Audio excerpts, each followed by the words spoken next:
This is Red Dog Terrain. Welcome back to the shed. Today we're building this circular thing.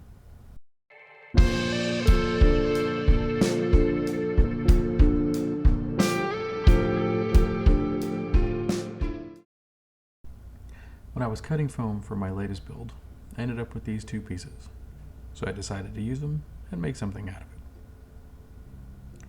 I wanted a brick or carved stone structure sitting on a pile of rocks, or maybe it's a big rock that had a bunch of cracks in it. This is something you've seen me do before, and lots of other YouTubers do it as well. Cut a shallow groove with a sharp knife, and then trace it with a pen or pencil to deepen and widen the grout lines. I did the inner circle, and I did the outer wall. There's no new tips or tricks in this video, just a simple, easy structure that just about anybody can do. Sure, you may not have a proxon with a circle jig, but you could easily cut this out with just a knife.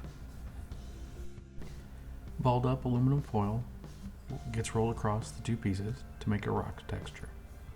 I had to be real careful, the top and inner bits were kind of flimsy.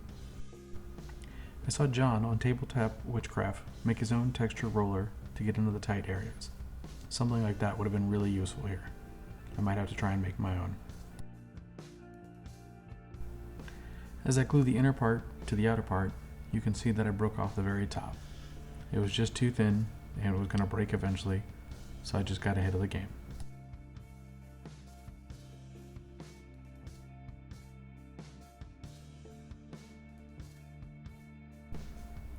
I took great care to make sure everything was centered, and then I pinned it all down and let it dry overnight.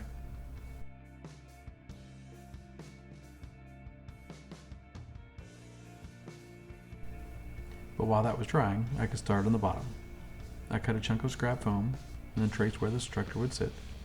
Then with my proxon, I cut out the center. I took that center piece, cut it in half, and I put it back in. After making sure everything still fit, I went about trying to make the large rocks. With my handheld, I gave it a rough bevel. I find it works better if you do 2 or 3 passes at different angles. It looks more natural.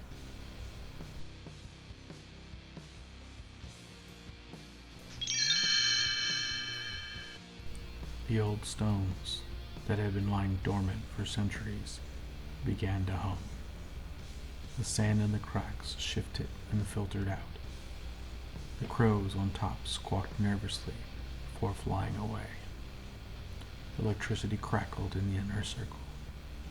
Flashes of orange and green sprayed out. The portal was opening.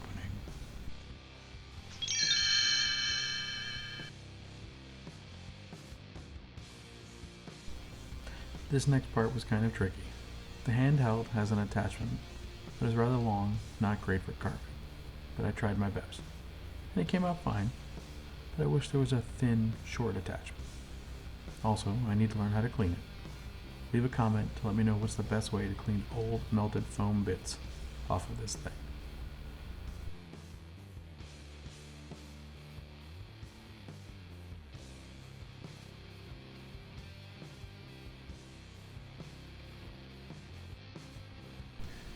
Off camera, I rolled the whole bottom part with aluminum foil to give it that rock texture. Then I glued everything in place and pinned it all together.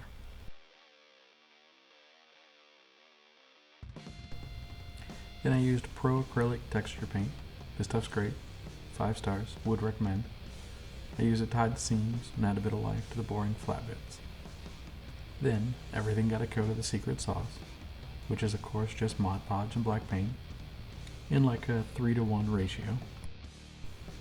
The Mod Podge seals the foam and protects it, and then the black paint creates the shadows for later.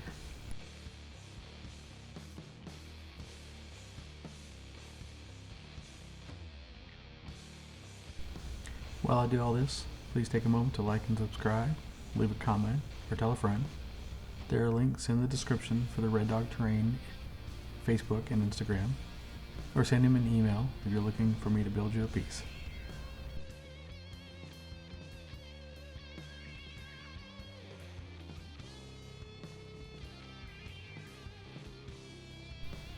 Then everything gets painted in cinnamon, And then for the top part, I did an overbrush with a brownish yellow and a lighter brushing with a more gold yellow.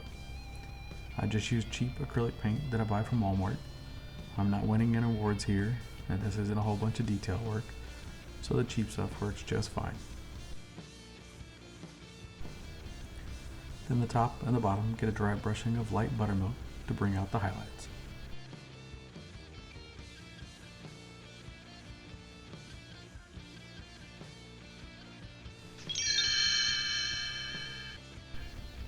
The battle had been raging for weeks, months.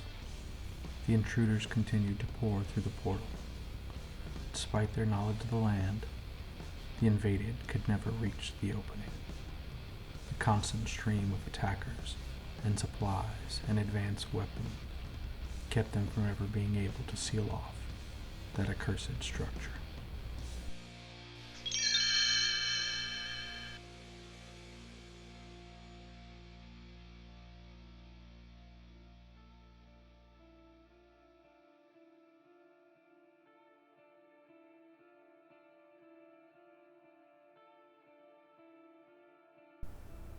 I think I solved my issue with the oil washes not mixing properly from the last video. I put them in these little spray bottles and shook them vigorously. I closed them up real tight. It's been a week and they're still usable.